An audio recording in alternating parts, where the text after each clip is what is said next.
है तो वहां पे होता है। तो डिस्क्रिप्शन बॉक्स में कमेंट सेक्शन में फॉर्म है, फॉर्म को फिल कर दीजिएगा, ठीक है। अब हम चलते हैं सबसे पहले यहाँ पर, ये पूरा किस्सा हम समझते हैं है क्या, हुआ क्या, ठीक है। सबसे पहले हम आते हैं यहाँ पे इनके और इनके रिश्ते के बारे में, ठीक है। ये है पूरा लव ट्रायंगल, ये है अंजू मौर्य, ये आलोक मौर्य, और ये है जो जिनकी वजह से पूरा मामला ही डिस्टर्ब हो गया है, ये है मनीष दुबे। मनीष दुबे जो कि होम गार्ड के कमांडेंट है, जिनकी पोस्टिंग गाजियाबाद में थी। ये है अंजू मौर्य, सॉरी ज्योति मौर्य। ज्योति मौर्य और ये इनके जो हस्बैंड हैं, 2008 में मुलाकात हुई। 2008 में यूपी गवर्नमेंट एक स्कीम लेकर आई थी कि यार बात करो, मतलब उस टाइम पे फोन वोन का तो बहुत ज्यादा डिमांड में हो रही थी, बात करने का टॉक टाइम वगैरह बहुत सारे चल रहा था। तो ऐसी स्कीम आई जहां से ये लोग 24 घंटे में लगभग 12, 13, 14, 15 घंटे बात किया करते थे। ज्योति मौर्य जो है वो आलोक मौर्य के मामा के मौसी की लड़की है, मतलब कि दूर रिश्तेदार, एक्सटेंडेड फैमिली की में बेटी। तो इनसे इनका बात करना शुरू हुआ, तो काफी लंबी बातचीत होती थी। बातचीत होते होते इन्होंने पूछा तुम क्या करते हो, इन्होंने बताया कि मैं सिविल सर्विसेज की तैयारी कर रहा हूँ, मैं पीसीएस की तैयारी, लोअर पीसीएस की तैयारी कर रहा हूँ, कहीं मेरा बीडीओ में पंचायती राज में कहीं पे हो जाए। तो ठीक है, ये कहती है क्या बात है, बहुत अच्छी बात है।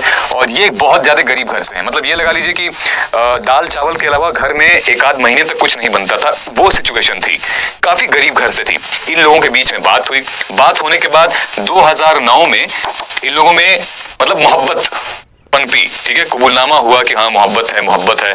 और इन्होंने कहा कि चलो शादी करते हैं। अब इस मोहब्बत को एक रिश्ते का नाम देते हैं और हम पति पत्नी बनना चाहते हैं तो शादी कर लेते हैं। शादी इनकी हो जाती है 2010 में। जब 2010 में शादी होती है, शादी होने से पहले आलोक का ये कहना है कि इन्होंने कहा था कि शादी के कार्ड पे, इनका कहना था कि आप शादी के कार्ड पे मत लिखवाना कि आप सफाई कर्मी हैं। तो बेसिकली 2009 में ये सफाई कर्मी यानी कि ग्रेड 4, जो ग्रेड 4 जॉब होती है यूपी लोअर पीसीएस की, वो ग्रेड 4 में इनका सिलेक्शन हो गया था और ये बन गए थे सफाई कर्मी। वहां पर सफाई कर्मी बनने के बाद उससे पहले भी इन्होंने कई सारे इंटरव्यूज भी दिए हैं, लोअर पीसीएस के नहीं हुआ है, बहरहाल सफाई कर्मी बन चुके हैं। इनका कहना है कि चलो कम से कम सरकारी नौकरी मिली तो सही, कुछ नहीं तो कुछ अच्छा है, बहुत बढ़िया है, लेकिन शादी के कार्ड पे तुम वीडियो लिखवाना, यानी कि विलेज डेवलपमेंट ऑफिसर, ग्राम पंचायत अधिकारी लिखवाना, ठीक है, जो कि पंचायती राज में बहुत इंपॉर्टेंट रोल प्ले करते हैं, जो कि मनरेगा वाली स्कीम जो होती है या फिर स्वच्छ भारत अभियान जो होती है, जॉब कार्ड्स बनवाना होता है, पेड़ों की नीलामी करना होता है, कुआं बनवाना होता है, मनरेगा के सारे वर्कर्स, वो होता है वीडियो। इन्होंने बताया कि तुम पुलिस सफाई कर्मी मत लिखवाना, मेरी बहुत बेइज्जती होगी। तो आलोक ने शादी के कार्ड पे क्या लिखवाया है, वीडियो लिखवाया है, ठीक भाई। अब शादी हो गई इनकी, शादी होने के बाद ये इनको लेके इलाहाबाद चले गए। तो ज्योति और आलोक इलाहाबाद गए, इलाहाबाद में सिविल सर्विसेज की तैयारी चल रही थी। इन्होंने कहा मुझे भी पढ़ना है, ज्योति ने कहा मुझे भी पढ़ना है। ज्योति का अच्छा किताबी ज्ञान अच्छा था, काफी अच्छा इनको एनालिटिक्स था। तो 2011 से लेकर 2014 तक ज्योति ने तैयारी की। उसके बाद ज्योति ने 2015 में पीसीएस का एग्जाम दिया और 2016 में मेरे ख्याल से इनका सिलेक्शन हो गया था। 2015-16 में सिलेक्शन हो गया और 16th रैंक आई थी और महिलाओं में ये तीसरे नंबर पे आई थी। तो बहुत ही अच्छी रैंक, बहुत अच्छा सक्सेस, लेकिन इनका पूरा श्रेय इनको जाता है और इनके ससुर जी को जाता है। तो ज्योति का कहना यह है कि मेरे हस्बैंड और मेरे फादर इन लॉ की वजह से आज मैं सक्सेसफुल हूं, उन्होंने मुझे बहुत मदद किया है, बहुत मेंटरशिप की है, बहुत पढ़ाया लिखाया है और मैं कृतार्थ हूं, मैं ऋणी हूं, मैं बहुत सम्मान करती हूं इन लोगों का। 2015 के बाद 2018 में मेरे ख्याल से या 16 में मुझे ध्यान नहीं है, इनकी जुड़वा डॉटर्स पैदा होती हैं, बेटी पैदा होती है। तो संसार में एक अलग ही खुशी आ जाती है और जिम्मेदारियां बढ़ जाती हैं।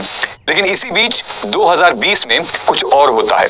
तो 2020 में, अब यहां लिख देते हैं 2022 में एंट्री होती है। 2020 में इनकी मनीष दुबे जो होम गार्ड के कमांडेंट हैं, गाजियाबाद में उस टाइम पोस्टेड थे, ठीक है। ये पोस्टेड थी कौशाम्बी में, ठीक है। जब ये गाजियाबाद में थे तो ये कौशाम्बी में पोस्टेड थे, यूपी में।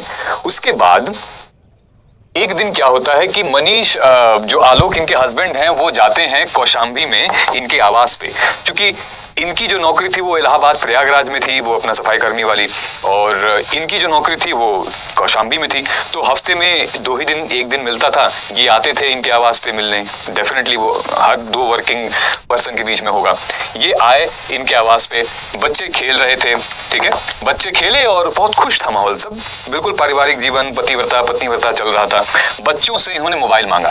तो 2020-21 में बच्चों से इन्होंने मोबाइल मांगा, बच्चे खेल रहे थे, मोबाइल लिया इन्होंने और बोला कि मुझे कॉल करनी है। वहां पे ये मैडम मौजूद नहीं थी, तब तक मोबाइल लिया और मोबाइल को नेटवर्क ऑन कर दिया। जैसे मोबाइल का नेटवर्क ऑन किया, बड़े सारे मैसेजेस आ गए। वो सारे पर्सनल मैसेजेस थे, कुछ लव यू का था, कुछ कब उठ रही हो, कब जग रहे हो, कब आ रहे हो, कब जा रहे हो, सबका मैसेज था। तो किसी का भी दिमाग जो है वो बिल्कुल मतलब भड़क जाएगा और अपना आपा खो देगा, कंट्रोल खो देगा। इन्होंने पूछा इनसे ये सब क्या है, इन्होंने कहा कुछ नहीं, बस एक सिर्फ दोस्त है, ऐसे ऐसे बातें चलती हैं, ठीक है। तो काफी मामला तूल ले लिया यार, काफी ज्यादा मामला गर्म हो गया इनके बीच में। इन्होंने क्या किया कि गुस्से के मारे अब इनका नंबर ब्लॉक कर दिया, ज्योति का 10 दिन ब्लॉक कर दिया। अब उस 10 दिन के अराउंड जब ये इनसे बात नहीं कही तो इनको भी गुस्सा आ गया। इनको जब गुस्सा आ गया तो शायद खबरें ये आ रही हैं कि कुछ संबंध बनाने की खबरें आ रही हैं। जब ये फिर ब्लॉक करने के बाद अचानक ये घर पहुंचे कौशाम्बी में बिना इनको बताए, तो किसी आपत्तिजनक हालत में देखा, मतलब जो कमांडेंट थे उनके साथ इनको देख लिया इनके ही आवास पे, तो और भड़क गए ये, बस मामला एकदम गर्मा गए। तो फिर 2022 में इन्होंने कहा कि अब हम तुम्हारे खिलाफ कंप्लेन करेंगे, मतलब इन्होंने कहा, इनके हस्बैंड ने।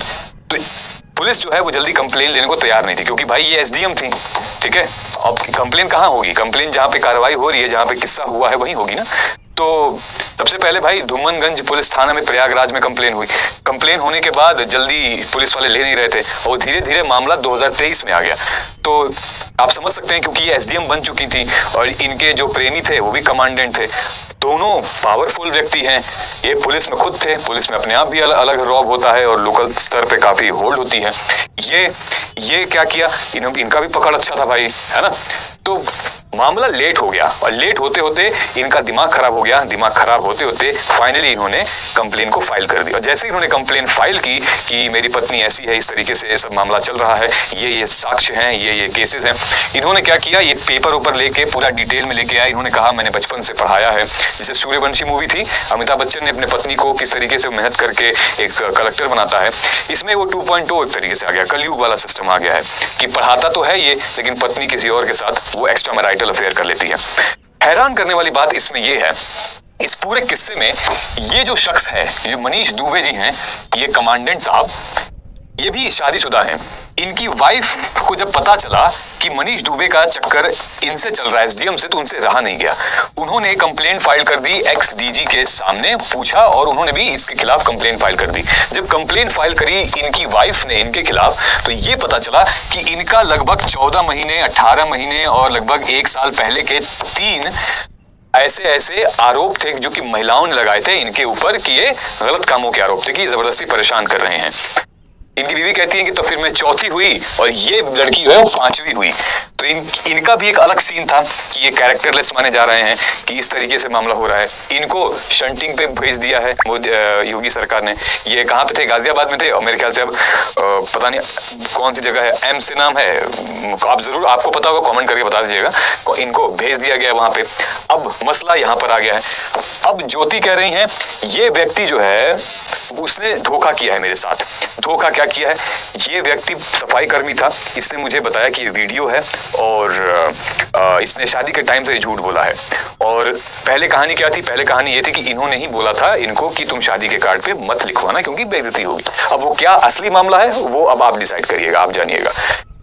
अब ज्योति का कहना है कि ये अब हमसे मांग रहे हैं दहेज, 50 लाख रुपए मांग रहे हैं, फॉर्च्यूनर गाड़ी मांग रहे हैं। ये अब इनका रवैया बेकार हो गया है, ठीक है।